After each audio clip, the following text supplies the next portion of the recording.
Emboozi ezimu z'amaanyi n'endowooza emboozi ne badde mulindwa. Kooti? Emboozi ya kooti.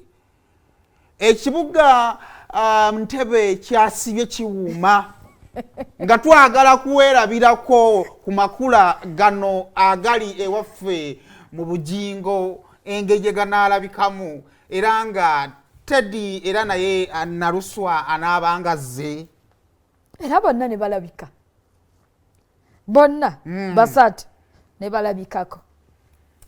Teddy mu myaka emeka n'alengera ku musajja. Teddy yadde atudde wano bw'ati ng'ali ku mabbali alengera ekyebbeeyi kye kyalwana okuddamu mbu okufuna. Waliwo ebintu ebibuga tebitya lwakuba abaana tebaagala mazima. Waluma naye yaleese ekiboozi nti eno ewaffe mu nkaayana z'ettaka bobba ka 10 ku 10 kange n'okazimbamu. Omulamuzi bw'akizuula nti nno 10 ku 10 yange Florence wagibba era bw'otyo bw'okwata 10 ku 10 yange n'oginziriza nenjikuddiza. Kati omulamuzi singa akisuula nti omusango gwa bigame gusinga omukulu agenda kukwata obugugu abugenda mayumba. Ebintu by'emitima tebibeeramu balamuzi. Ebintu by'emitima, ebintu by'omukwano tebibeeramu balamuzi. Bw'osobola okugusala nga bw'onaayagala era nga etteeka bwe ligamba. Osobola okugusalira nga etteeka bwe ligamba naye omutima ogwange tosobola kugusalirawo.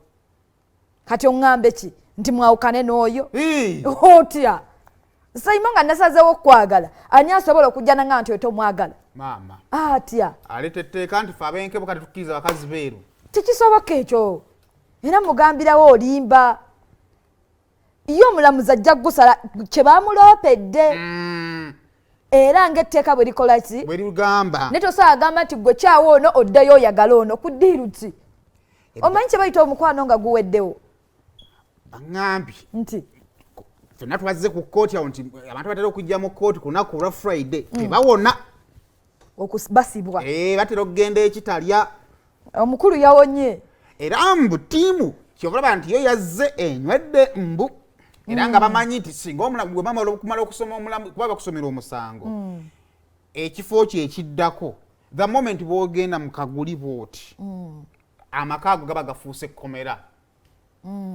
kati oba olina kusaba busabi bbeiro olime kugenda mu kkomera era yagisabye era n'asaba bbeiro omukulu bakwatira mu bbeiro wali abazisaba ne bazibamma wali abazisaba ne bazibamma naye twajja ne twogera ebintu bino mu ngeri y'okusaaga walaba ki kuki ku mukolo walaba ki gwe omanyi kati saaga kati byakwebuuza anti kakati olaba saaga biva ku bibala bagamba gwe walaba ki abaabi bagamba si byendiko gwe walaba ki nze Saimo nze nga Florence nzikiririza nnyo mu kintu omuntu kyaba ŋŋambye mpuliriza bulungi wuliriza ate bwendi wuliriza sinnamalayo obubiibwo nti bw'olya ate ne muno ate sitomuwanako sinnamalayo soko ndeke mmaleyo nze nzikiriza nnyo mu kintu omuntu ky'abakoze eki kyaŋŋambye nze ku lwange nali nalaba kwanjula ku lwange bwasooka bwe nasooka awonga 7 bwe nalaba walaba kwanjula naye ate bannannyini bintu bino ne batugamba nti twali tugenze kukola ki kukyala kumanyagana kukyala kati mbawakanye naliyo nze nategeka emikolo gyabo oba gwabazaalo oba nze wandabako ku mukolo nti bampa kaadi wadogenzeko mu kumanyagana waffe mu kyalo mwatera kwambala mukyanga mugenda mu kumanyagana bye twagala buli omu kyayagala kyayamba tebibaako kusalirwa nti yambala kino gwe bwe mba njagadde mukyala nanja guyiwamu bwe mba njagadde gomesi nja gikuba bwe mba njagadde kijiini nja kiteekamu kyoyagala kyoyambala olunaku olw'eggulo buli omu yeegaanye munne Bugingo ne yeegaana makula nze nali nkyaddeko ewammwe nze ko makula nali nkukyazizaako ewaffe nti nedda ko omulamuzi akati kati kakubulira kyenkugambye nti ffe mu kusooka twalaba kirala naye ne bannannyini mikolo kugyetegekera ne batugamba nti ffe just kulaba kubazadde mukwano gwange yajja nalaba kubazadde bange nze nange mikono gyange nti ngitwale waka negiraba ku mama Paulo twagala okutegeeza mama Nabbanja nti byonna byotutuusizzaako mu ggwanga bino bingi byokyusizza n'omukolo gw'okumanyagana wagukyusizza kamala okulabako ku bubaka bwoga sibulaba twagala mutubulye keep interacting mwalaba ki nga batuwa emboozi eno mwalaba ki mukitubuulire sooka otuwa emboozi nice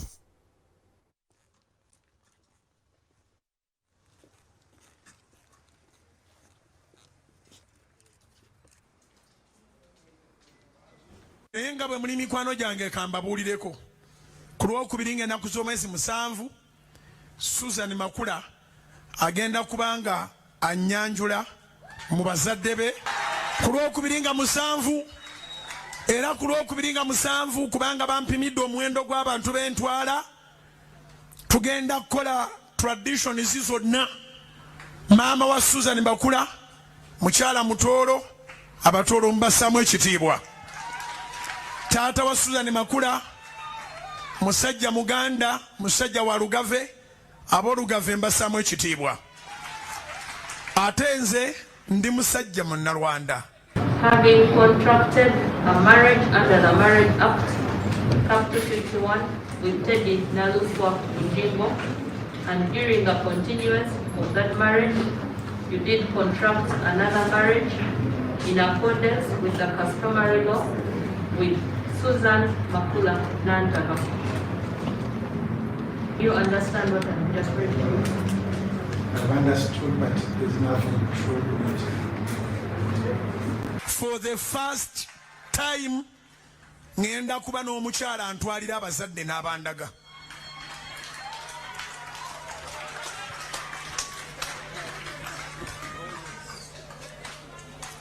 Waliwo yabadde angolookokeddeko nga mbuuza nkyala ntya konzi oyinayo ku kyalo okukadde okundage? Oba oyina yaliwo? Ngenda ntya okwanjula mbu yakiganye konze munywerere ku kuli okukadde be kuba kwabaayo. That you, Pastor Aloysius Bujingo, on the 7th day of December 2021 at Kauku, Katabi Town Council, Wakiso District, who having a wife, Teddy Naluswa Bujingo, still living, you went through a ceremony of marriage with Susan Makula Nantaba. It's not true. It's not true.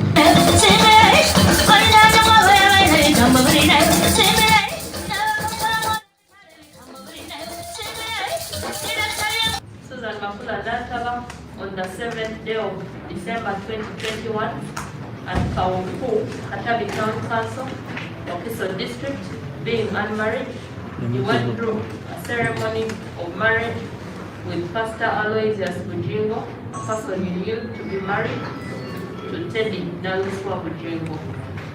Is it true? Not true. You have a right to apply for bail. These offenses are available in this court. There's not a grant of bail in discretion, but there is a right to apply for bail.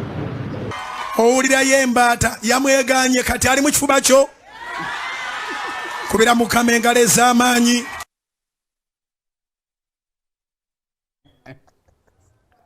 I love.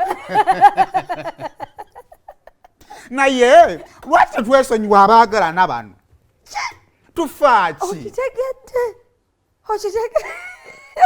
Everyone deserves. kubanga nze ndaba tubonaabonera bwereere Omaze n'okiraba?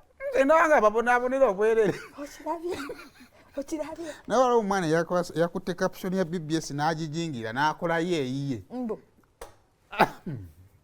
yabadde nkalubomukko naye nga abakulu bagamba batya bo bakkiriza kye baalaba. Abakulu waliwo wanaagambye mbu Saimo gamba nampijja atutwale lumu ku ttale kubanga bw'atulabako amatu atuyita mbuzi. Simanyi kyenkoze. Ate engeri gy'owolerezaamu Sinyimu kuwolereza.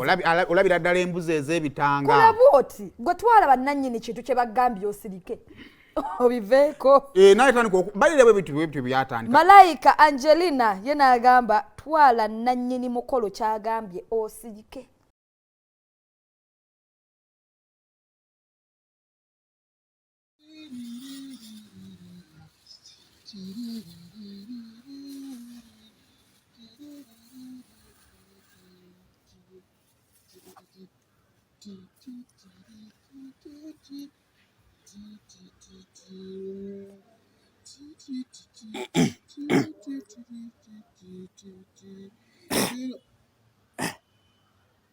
Waichichi maddensa bakkenvaako Ondisabye ebintu byange mwana. Nawe kale kwa.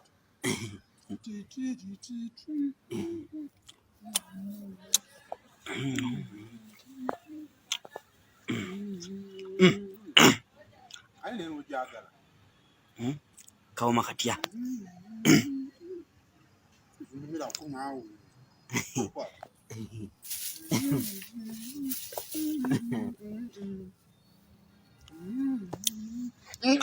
Nina wenvaako. Imana kali yali akati imana yala zikazikuba. Kole bwetu. Koza one expert. Kyangu nnyo. Baka tugenda kutanga kutukoza bukoza. One expert nyangu nnyo okolo atulabayo. We wandise one expert.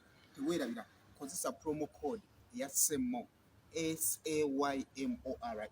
Oba kitegeera tunuulira nga nkugamba kakati womala okwewandiisa ogenda kufuna ebitundu 5 10 15 200%. Ate kyewone expert kyeyina eyina offers endala nnyingi nnyo kale nabo kanula amaaso weetakula omanyi weetakula nnyo kebera wansawo labayo wansawo link eyo giraba kati ginyigeeko kyoba osooka okukola jako VPN kyemanyi mwagala nnyo okozesa VPN.